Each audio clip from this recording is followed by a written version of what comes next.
Christophe, bonjour. Bonjour. Est-ce que vous pouvez compter sur tout le monde pour ce dernier match? On verra ça demain parce qu'il y a deux incertitudes. C'est Hakim Zedabka ainsi que Théo Pelnar qui hier a arrêté pour une douleur à l'ischio aussi. Donc on verra demain. Mais après tout le groupe est là et prêt pour cette DER. Niang également. Oui. Euh, Vous avez pris du coup la décision de vous entraîner à huis clos là, les deux derniers jours. Qu'est-ce qui a motivé un peu ce choix? Ouais, parce c'est vrai qu'il y avait beaucoup de monde à l'heure actuelle. Il y a 15 jours, on avait fait une séance veille de match sur le terrain d'honneur qui était magnifique, hein, avec beaucoup de monde. Mais bon, on a voulu un peu être un peu plus dans le calme parce que c'est jamais évident aussi tous les jours de s'entraîner avec beaucoup de monde. Voilà, c'est pas pour cacher des choses parce que le dernier match du championnat, on n'invente rien, mais simplement pour avoir un peu plus de calme avant la tempête. Et juste par rapport à ça aussi, j'avais vu que la dernière séance avant Toulouse, vous aviez déjà réduit votre groupe à 20 joueurs. Il n'y avait Hmm. pas de joueurs hors groupe. C'était la volonté d'être Ouais, restreint ouais, avec c'était les joueurs le groupe concernés, quoi. restreint, les joueurs concernés. On sait que c'est jamais évident quand il y a des groupes, il y a des joueurs qui savent qu'ils ne sont pas pour le week-end. Voilà, donc oui, c'était une volonté d'être vraiment dans le groupe qui allait jouer ce match. Vous avez parlé d'Mbaye Niang tout à l'heure, vous qui insistez sur l'unité collective et l'investissement. Voilà, on imagine qu'apprendre qu'un de vos cadres euh, manque un entraînement avant un match important comme Toulouse, ça n'a pas dû vous faire plaisir. Est-ce que vous avez été rassuré justement sur la suite, sur ce match importantissime pour que tout le monde, lui y compris, soit vraiment focus là-dessus? Oui, j'ai eu une discussion avec Mbaye dès le début de semaine et il a fait une très bonne semaine dans l'investissement, une très bonne semaine de travail. Donc déjà, il n'y avait pas d'affaire à Mbaye. Voilà, et il a été pas dans le groupe parce que j'estimais qu'à un moment donné, c'était pas. Je trouvais qu'il y avait beaucoup d'articles de votre part qui s'occupaient de ça. Voilà, c'était un choix sur un week-end et il n'y a surtout pas d'affaire à Mbaye. Et Mbaye est revenu avec de très bonnes intentions et il a fait une très bonne semaine de travail. La GIA est à 90 minutes de son maintien. Dans quel état d'esprit vous êtes en tant qu'entraîneur et vos joueurs? Comment vous sentez tout ça? Ouais, on a hâte d'être à samedi. Déjà, comme je dis, c'est une saison qui est très longue, qui était un peu bizarre avec cette trêve au milieu. On a hâte d'être à samedi, on a hâte de faire ce match, on a hâte de connaître un moment de bonheur, de partager avec tout notre public un moment de bonheur au bout de 90 minutes. Voilà, c'est simplement ce qui nous habite. La GIA a son destin entre ses pieds face à Lens. Une victoire vous assurerait d'être maintenu. Ça a l'air simple dit comme ça, mais voilà, ça sera face au deuxième du championnat. Comment vous comptez y parvenir? Ben, disons, je crois que quand on veut espérer battre une équipe comme Lens, il va falloir qu'on fasse un énorme match, une énorme performance. Il ne faut pas se faire d'illusions. Et surtout, comme je dis, on ne comptera pas sur les autres. Et à la fois sur le fait que Lens a fini sa saison, que Nantes ou Angers. Non, non. Ce qui m'intéresse, c'est qu'on fasse notre performance. Malgré le score de nul le week-end dernier, je trouvais qu'on avait fait un bon match à Toulouse parce que Toulouse a joué le match sans problème. Après, voilà, ça s'est joué à très peu de choses, mais j'attends de mes joueurs qu'ils soient dans la continuité de ce qu'ils ont fait sur la deuxième mi-temps de Paris et le match à Toulouse, c'est tout. Nous, on a à la fois cet avantage-là, c'était qu'on a à s'occuper que de nous et de notre performance. Justement, par rapport au week-end dernier, où c'est vrai, il fallait quand même avoir une oreille ou un œil du côté de l'île Nantes. Est-ce que c'est plus simple du fait qu'il n'y a que la victoire de Ouais, toute façon qui... bien sûr, c'est la semaine dernière, je vous l'ai dit, à un quart d'heure de la fin, quand on a voulu changer, il y a eu une réflexion par rapport au résultat qui était entre Lille et Nantes. Là, il n'y a pas de réflexion à avoir. Quand on sait qu'il faut gagner, mais il faut qu'on construise le match patiemment et intelligemment. Est-ce que il y a des choses particulières mises en place cette semaine ou est-ce qu'au contraire vous vous attachez à garder les mêmes routines pour pas perturber vos joueurs ou est-ce qu'il y a des points particuliers?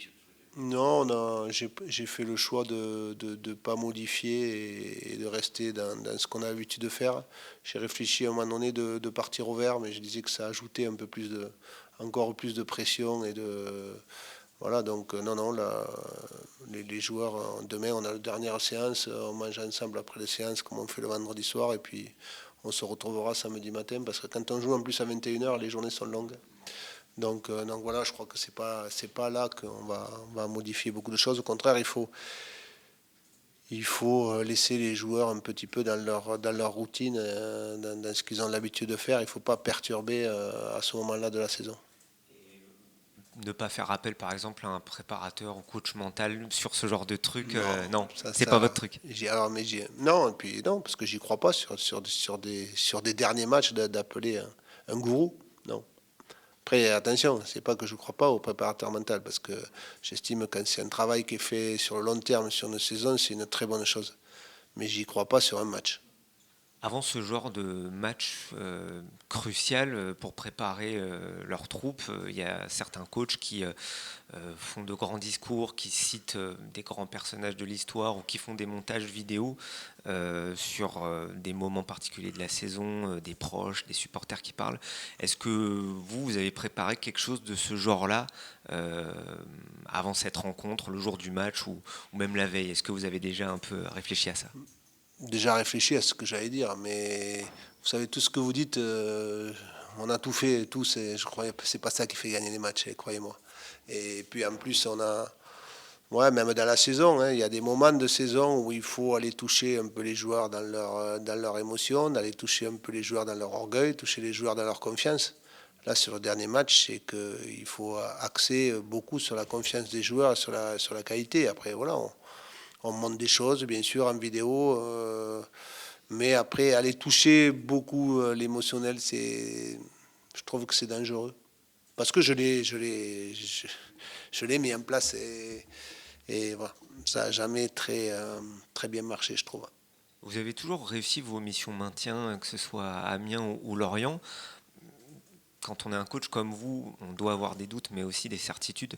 Qu'est-ce qui fait que, avec cette équipe de la GIA sur cette deuxième partie de saison, vous êtes certain d'arriver à cette mission maintien?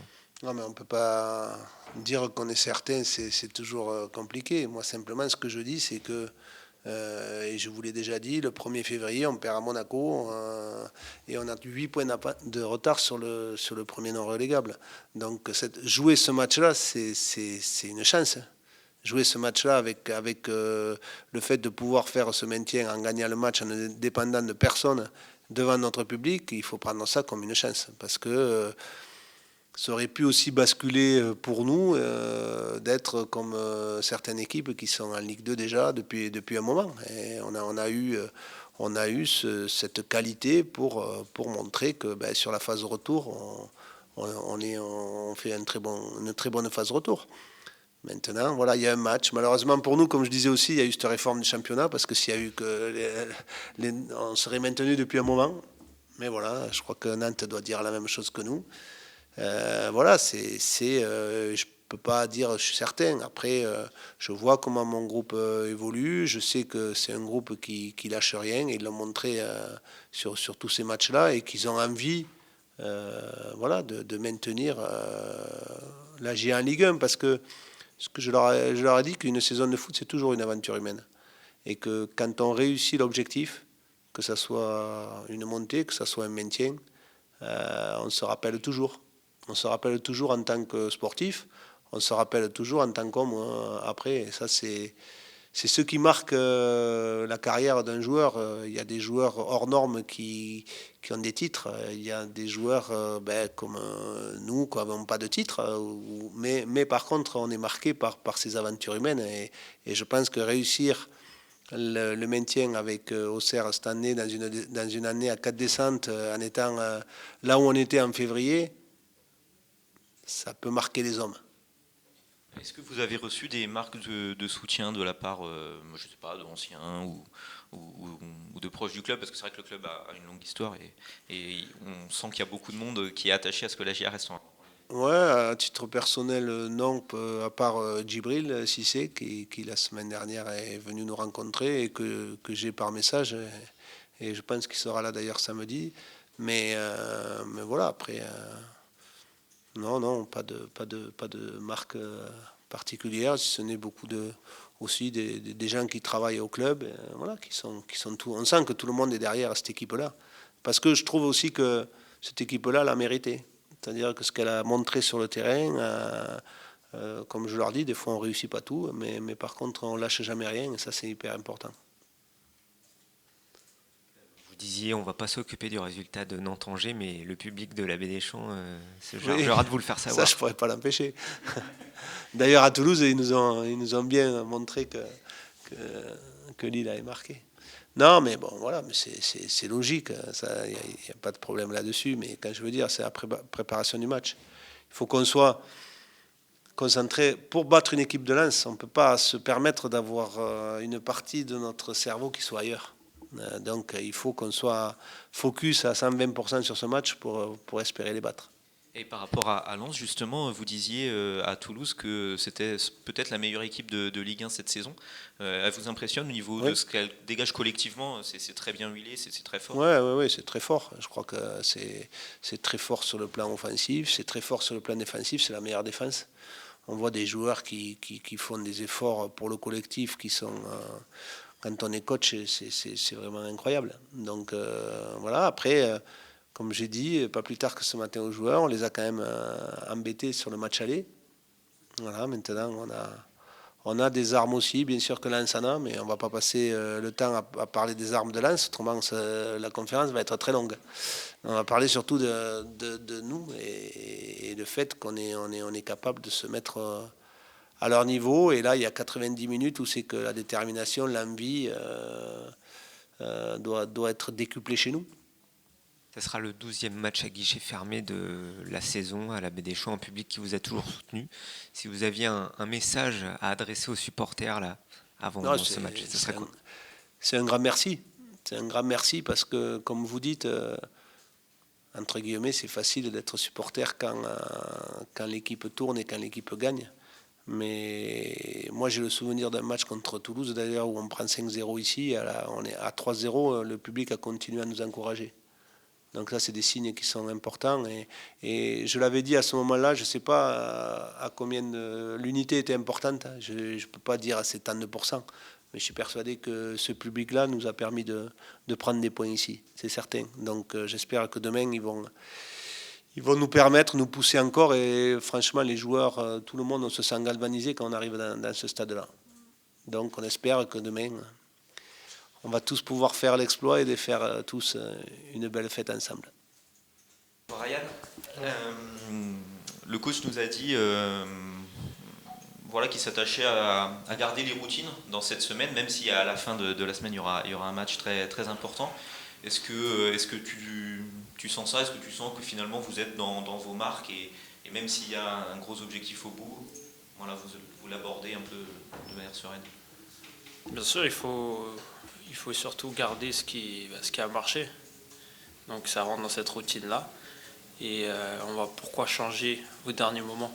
Il y a pas, je pense pour moi, il n'y a pas lieu de changer. Il faut garder la même préparation qu'on a faite pendant plusieurs mois déjà.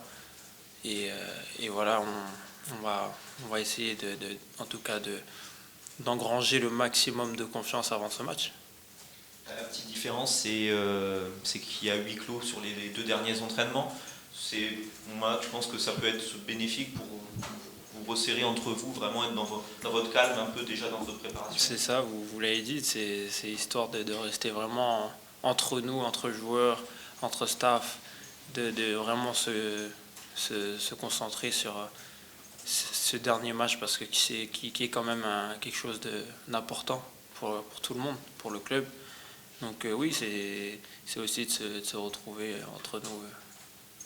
Et vous avez prévu de vous réunir, le coach en a un petit peu parlé, avant ce match, il n'y aura pas de mise au vert, mais le vendredi soir, un repas, quelque chose comme ça? Oui, c'est vrai, c'est quelque chose qu'on fait habituellement, donc ça ne changera pas et on sait que c'est aussi des moments qu'il faut profiter. Après, il y aura la trêve, donc c'est ces derniers moments qu'il faut profiter tous ensemble. Surtout que voilà, ça va être un match particulier à plus d'un titre. Vous jouez le maintien sur 90 minutes, mais il y a certains joueurs qui vont partir, il y en a qui sont en fin de contrat, il y a ceux qui sont en prêt. Ça reste peut-être dans l'hypothèse, mais c'est peut-être le dernier match que vous allez jouer tous ensemble. Est-ce que dans ces moments-là, les liens se resserrent? Est-ce qu'on se fait un pacte ou est-ce que c'est un peu plus terre à terre? Non, c'est plus... moi, je dirais que tout le monde sait dans quelle position on est conscient de cette situation. Et on peut dire ça sur chaque match, en vrai. Donc, il n'y a pas de différence, je pense, aujourd'hui, juste l'importance, parce que c'est un dernier match, c'est notre dernière chance de pouvoir sauver le club. Et est-ce que tu as déjà vécu des situations un peu similaires au cours de ta carrière? Est-ce que ça te rappelle certaines situations dans lesquelles tu as pu déjà te trouver ou pas? Oui, je l'ai vécu au début de ma carrière avec mon club formateur. On a joué souvent, sur les 3-4 ans où j'étais, on a joué le maintien, c'était en Ligue 2, mais on retrouve les mêmes similitudes, la même pression, les mêmes choses. Mais voilà, ce qui est différent aujourd'hui, c'est que c'est le championnat, c'est l'élite. Donc tout le monde veut se battre pour rester dans l'élite du football français. Vous avez un gros morceau en face, Lens. Le coach rappelait que c'est vrai que vous les aviez gênés au match aller avec une courte défaite 1-0. Voilà, à quel type de match tu t'attends face à un adversaire qui a fait une très belle saison? Vous l'avez dit, c'est un adversaire qui est en confiance, de plus par son classement, la qualification, on le sait, pour la Ligue des Champions pour eux. Donc ils sont en pleine confiance et je pense qu'ils viennent pour justement bien finir et avec beaucoup de confiance tout simplement. Donc ils sont là, je pense qu'ils vont être à fond et à nous de l'être encore plus. Est-ce que le fait de jouer ce dernier match à la maison, ça peut vous aider aussi à vous donner quelques pourcents de force supplémentaire? On sait tous que le public auxerrois apporte à cette équipe. C'est en grande partie aussi grâce à eux qu'on a notre chance sur ce match. Donc oui, c'est un plus, clairement. Il y a Djibril Cissé qui est passé la semaine dernière, visiblement vous saluez. Qu'est-ce que ça peut apporter d'avoir un témoignage comme ça d'un quelqu'un qui est une légende du club et est-ce que ça rappelle aussi un petit peu, même s'il n'y a peut-être pas besoin de le rappeler, mais que la G en Ligue 1, tout le monde a envie de la voir rester à ce niveau-là? Bien sûr, je pense que là, c'est le Djibril Cissé, l'homme qui est venu et qui aime ce club. Donc, il a envie, comme nous, que le club reste en Ligue 1. Donc il a essayé d'apporter cette motivation parce que lui aussi, je pense qu'il a connu de ces moments-là, peut-être pas ici, mais ailleurs. Et il parlait il nous a raconté surtout son expérience de joueur dans les moments cruciaux.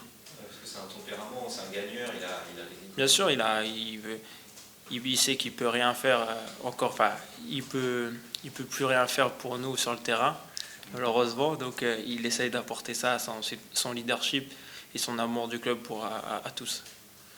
Est-ce que lors d'une rencontre comme celle-ci, il y a besoin d'une préparation mentale individuelle spécifique ou en fait non, parce que mine de rien les enjeux sont clairs, il y a juste un match à jouer, à tenter de gagner pour se maintenir, c'est aussi simple que ça? C'est aussi simple dans le sens où nous, c'est pas seulement sur ce match qu'on a joué notre peau, ça fait déjà des semaines, donc je pense pas qu'on doit changer telle ou telle chose, on doit rester focus sur la rencontre, sur le match qu'on doit faire, c'est tout. Et parce que nous, ça fait longtemps qu'on est dans cette situation et il faut garder, pour moi, il faut garder la même préparation. Mais en même temps, il y aura les clameurs peut-être du stade Abbé Deschamps qui vont résonner suivant ce qui se passe du côté de Nantes-Angers. Il va falloir aussi prendre cet élément en compte. Nous, on sait ce qu'on doit faire, on va rester focus, comme j'ai dit, sur le match, ce qui se passe autour, parce qu'on sait que tout dépend que de nous sur le terrain. Donc on va regarder à un moment donné, mais ça sera pas les joueurs, ça sera plutôt le public, les gens autour.